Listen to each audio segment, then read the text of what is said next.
Hey everybody, I'm Jen and this is my channel. So, as some of you may or may not know, I am a woman in long-term recovery. I am also a CARC, a CRPA, and I am a trainer of Narcan and a few other goodies. If you look in my description box down below, you will find out more information about me and the things that I've been involved with, as well as a link to my merchandise, my Patreon, and my Amazon wish list. So I use my Amazon wish list to help local people in my area in need, people that have just been released from incarceration, rehab, or just people who are struggling. And I work with a lot of moms and dads and grandmas and grandpas and whatnot. So I do have a bunch of baby supplies that are always sorely needed. So today I am actually, it's Take Your Wife to Work Day, and I am sitting on a landing waiting for Jared to be done with work. He's in the woods cutting trees. So if you guys hear any machinery, please excuse that. That's what it's for. And it's, I'm in my car, obviously, and I'm sure you could probably see my steering wheel right here, but I don't have any other way, so bear with me. And it's super bright. So again, I have no glasses on because I could not see through. I didn't want you guys to like see through the, the reflection and stuff. So if I squint, it's because I have no idea what I'm pressing or doing. So bear with me. So I hope everybody had an amazing weekend. Today is actually Friday, and I figured I would use this time wisely and record. So I thought I would do a fun story time with you guys today and tell you about some of the crazy stories that I have from when I was incarcerated. So my first incarceration happened in 2007. And during that time, I was in New York State. And, I did my time in a prison called Albion Correctional Facility. It is in Albion, New York, and it is probably about 5 hours from where I live now. So, I was there for a very short time. I was super lucky that I was only there for a year. My first sentence was a 1 to 3, and it was for grand larceny. Due to my drug addiction, I stole to support my habit. So during that time, back then, incarceration was a lot different. It was almost too easy. And I say that because Albion was like camp for me. There was nothing super scary about it. There was nothing that I was like, oh my God, this is a bad idea. I should never come back here again. Like, I made friends that I'm still friends with till today. It wasn't the experience that I had the last time I was there. It wasn't prison-y enough, if that makes sense. So, a couple of the stories there. So all of these stories that I'm about to tell you take place in Albion Correctional Facility. Remember, this is going back years and years and years ago. This was in 2007. So this was what, 17, 18, 19, 20. Oh, shit. So this was like 13 years ago, 14 years ago, right? Things have dramatically and drastically changed on the inside. I shouldn't say there are no more good officers. I'm looking at my hair and my rearview mirror stick up. So I shouldn't say there are no more good officers, because that's not the case. They're just really different. They're precautious because they can't trust anyone the same way we can't trust them. They can't trust us, sadly. So one of the craziest things that I will never forget my entire life, we had a girl that lived on our unit. I lived in a dorm setting type unit. So there was like when you walked into the building, there was a big rec room. And then there was like a door on the far wall for the bathroom. And then there was a door right next to it, like an entryway for the showers, because it was like one big room, but it was divided by like a concrete wall. And then on the wall, so when you walk in, that's what's straight ahead. On the wall to the right, there's like a window. So the officer's desk is right there and they can see into the rec room. And then there's a door next to that. And that's where you went into the dorm area, where there was like cubicles up and then, beds and bunk beds and whatnot. So we had this one officer, and for the life of me, I've thought for like the last hour, I can't remember her name. She was a super sweet lady, and she was pregnant. So officers, when they're pregnant, they don't have to wear their shirts tucked in. They can wear them out, obviously, to, make room for the baby. So we had this one girl who lived on the unit, and she was completely mentally unstable. She should have been living on one of the units for people whose mental health was not what it should have been. This is a story time, guys. So before someone gets their panties in a bunch, I fight for mental illness every day. I am one of those people who suffer from mental illness themselves. So let's not get carried away and say I'm talking shit about anyone, because I don't do that. So that being said, she was beefing with some girl. I don't even remember what about. Probably like nothing, but everything. You know, when you're locked up, you argue over the silliest things because it's all you got. But in the real world, you would have been like, keep it, you know? So, all of a sudden, she like went inside, got her pan out, because you're allowed to buy pots and pans. And we had, like, you know, burners that you can, that you can cook on. That's what, hot plates. That's what we had to cook on in Albion. So in the rec room, there was 2 hot plates, and you would have to sign up for your time. But if it was free and nobody was signed up for it, you could just hop on, boil some water, make a soup, do whatever, you know? So as long as you didn't run into someone else's time slot. And I think time slots were like half hour, I don't know, it was a long time ago. So no one thought anything of it. I remember I was sitting in the day room. I was playing cards. We were playing spades. She went over huffy and puffy, talking shit under her breath, blah, blah, blah, blah, and started like, we thought she was cooking. So the girl went her way. She went her way. We all went back. The argument was over. You know, the officer said, knock it off. Everybody knocked it off. We went back to our thing. She was plotting. She was straight up plotting. A while goes by, maybe 20 minutes, 30 minutes, maybe a little under an hour, we'll say, like half hour, right?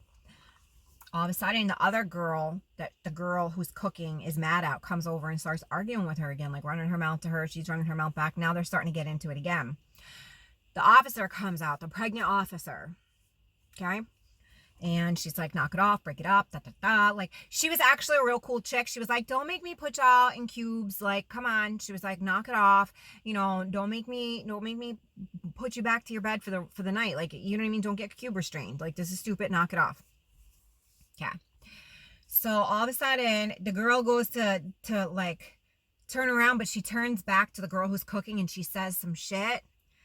Well, then the officer goes to step between them. This girl reaches over, grabs her pot that has boiling oil in it. Boiling oil. Yes. She takes it and she goes to throw the oil on the girl. But because she had turned around, she didn't realize the officer stepped between them. She douses this pregnant officer with boiling oil. You could hear, I could still hear the sound. Like her skin sizzled off her. It was crazy. Crazy. Everyone started screaming, whatever. I think, like, I don't really like totally remember because it was such like such a clusterfuck.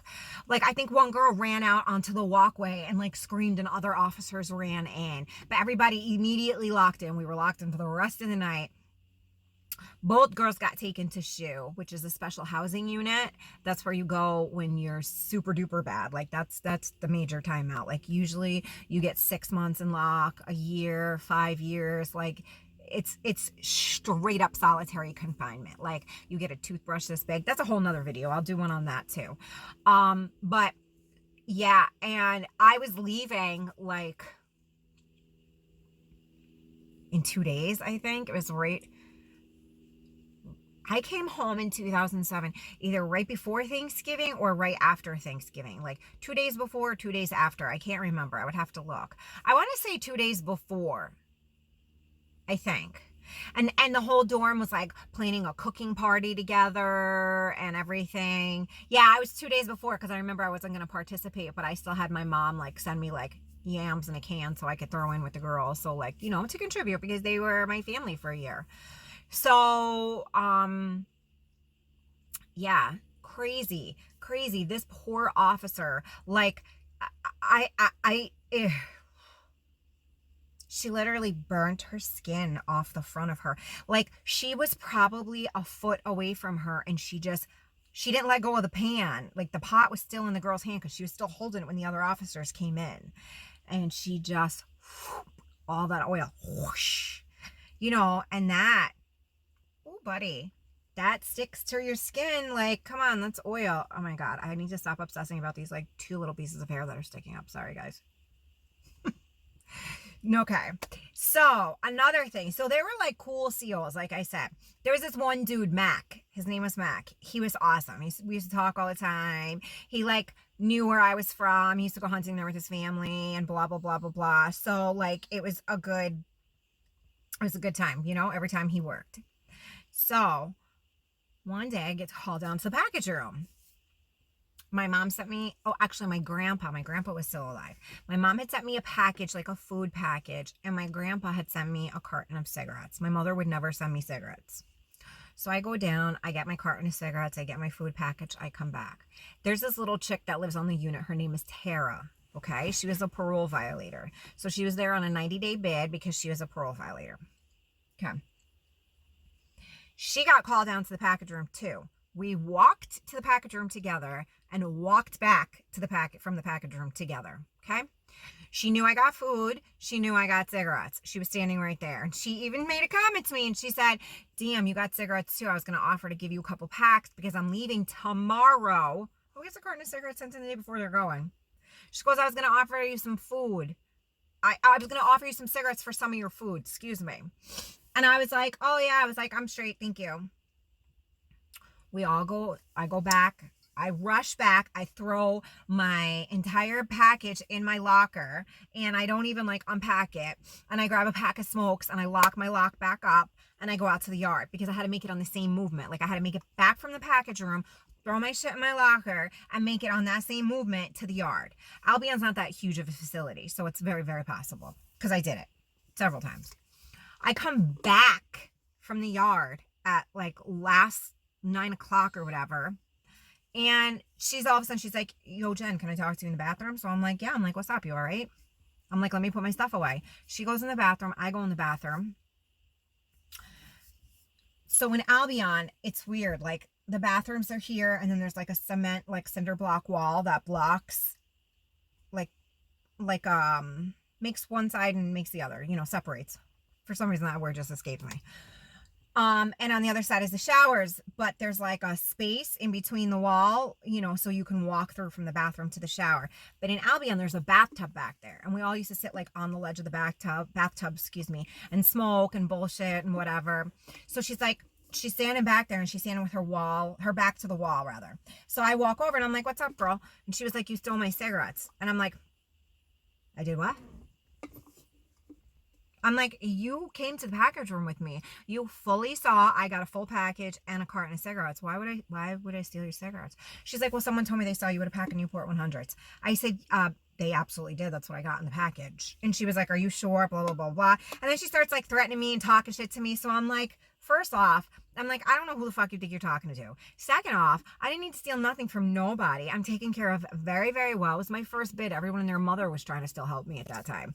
And she was real shitty. And I was like, you know what? All right. What do you want to do about it? You want to do something about it? Like, cause I was getting to the point that I was like, this is ridiculous. We're getting nowhere. I didn't steal shit from you. You actually wanted food from me. And I said, no, because I had cigarettes. So I don't know. Oh, well, so-and-so saw you walk past my cube. And I said, of course I walk past your cube. I walk past your cube every fucking day. That's how I get out. The way the cubes are shaped, it's like a big room, but it's like horseshoe shapes. And then there's an aisle down the middle. So you have to walk all the way around, you know, on each side. Unless you're at the end, then you walk through the middle. You're not allowed to be in someone else's section if you don't live there unless you're walking through because you live behind it, if that makes sense. So like 5 minutes, we're going back and forth. And I'm like, you know what, bitch? I'm like, I'm right here in your face. What do you want to do? You want to do something? Do it. No. Oh. As soon as I turn around to walk away, this bitch picks up a coffee cup because we used to have plastic coffee mugs like this big with a handle, and she cracks me in the back of the fucking head. So I turn around. I don't even realize anything's wrong with me yet. I turn around. I push this chick into the fucking wall. She hits her fucking head on the wall, the cement wall. We start going at it, whatever. I'm on top of her. My friend Angie, she comes over. She pulls me up off of her, puts me in takes me in one of the stalls. And she's like, yo, babe, you're bleeding. And I'm like, how am I bleeding? I don't understand. She didn't even touch me. So I go like this. Like, what do you mean my head is bleeding? My hands were covered in blood. She must have just hit me in the right spot. And anybody who's ever been in a fight or is a fighter, you know, head wounds bleed like a sieve. So thank God Mac was the officer who was on. Angie quietly, I guess, this is what she tells me. She quietly went up to the bubble and she was like, well, that's what they call the officers, asked the bubble. She was like, yo, can I talk to you for a second in the rec room privately? And he was like, what's up? And she must have told him what happened or whatever. So immediately he calls my name, he calls her name, he sees me bleeding, he sees she looked rough, like she had red marks on her face and stuff. I probably hit her in the face like twice. Like, I wasn't trying to fight with this chick. She was supposed to get released in the morning. Mind you, it's 9:30 at night and she was leaving at like 7 a.m. He was like, he called, reported her. She went to SHU, lost her date by 30 days. She stayed in prison an extra 30 days. I went and got staples in my head and got moved to a different unit. Nothing happened. I didn't even get a fucking ticket. Mac was the man, only if he liked you. So I just thought you guys would be interested in some of my crazy funny stories.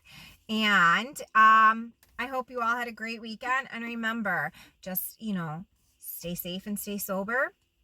And I'm always just a message away. Talk to you guys soon. Bye.